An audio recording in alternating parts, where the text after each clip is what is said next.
let off. Oh my God.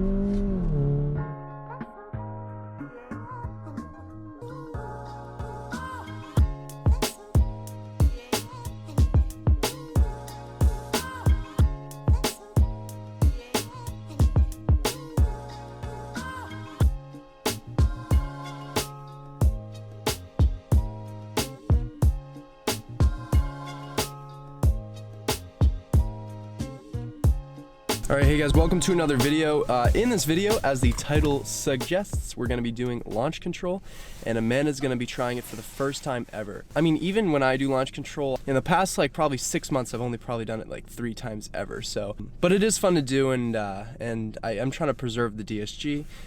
But it is fun to do, so we're going to have Amanda try it. What you do is you put the car into sport, or you hit the mode, put the car into sport mode, turn off traction control. You can hold it down if you want, and then mash the brake, and then mash the throttle and let go of the brake and keep your foot on the throttle, and it'll roll over gears. That's how you'll know. Typically with launch control, you actually don't get the DSG burp. It just rolls over gears, and it's really fast. It's really fast. And it just pre-selects the gears for you essentially when you do launch control. So that's wicked cool. And for this demonstration, and also because I have the TCU Tune, and I'm going to be doing a further, I'll do a update reviewing kind of my final thoughts of the TCU Tune and why I think it's really worth it, because it is. But the special thing about doing launch control now is you don't actually have to turn off traction control, which is super key, and that's what's going to help us out today. Is we won't be spinning, we'll just brake traction, and then it'll cut power, but then of course when we hit around 3rd gear, it'll give us all the power we need. So we're gonna get started. So we'll head to our little spot. Are you ready?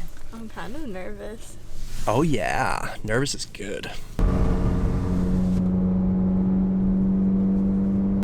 Not gonna lie guys, it's a little bit stressful, but the car with traction control on is totally fine. It can totally manage it. It's just, you know, stressful. It's stressful. All right, so we're racing against the clock right now. And keep going, keep going. Wait till it gets straight. You see that pole that has the most brown on the bottom? Yeah. We're gonna go right there. By that road? Yup. Right where, go the pole right where it straights out. There's no one behind us. Okay, foot mashed on the brake. Mash on the brake. And throttle, and throttle. Brake and throttle, mash it. All the way to 3K. Let off the brake, keep it on the throttle. On the throttle. Keep it on the throttle. Keep it going. Don't let off. Oh my God. All the way to 3K. Let off the brake, keep it on the throttle. On the throttle. Keep it on the throttle. Keep it going. Don't let off. Oh my God.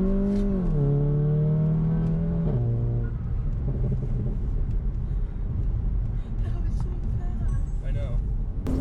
It feels so slow right off the line, as it always does, because it just spins. And then it just poof. Alright, so take 2. Again, foot mashed on the brake all the way, full stop, throttle. No.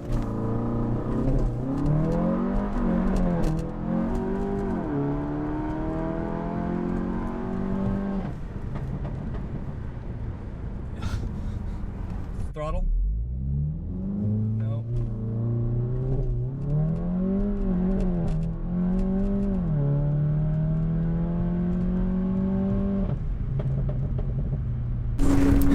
Well, take 2. This is a little crazy, not gonna lie. Are you nervous for me doing this? Pretty nervous, but the car handled it. We're gonna now put her back into drive, because we gotta baby this thing.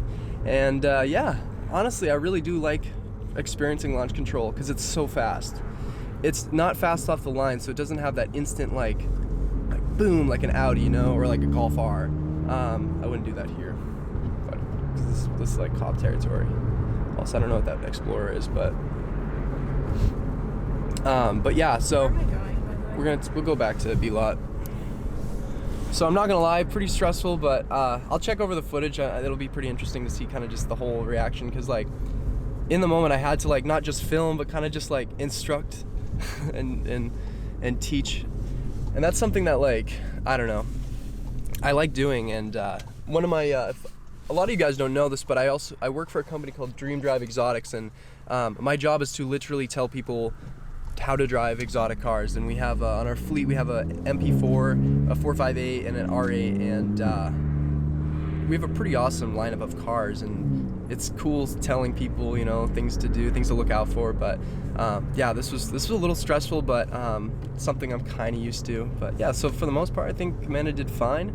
The car did amazing. No clutch fade, no slipping, and it felt like pretty consistent power. Obviously, we only did 2 poles, but we're gonna end it off in 2 poles because I don't like to beat up my car. But yeah, so with that said, I think we'll conclude the video there. Hopefully you guys enjoyed it. Yeah, catch you guys in the next video. Peace.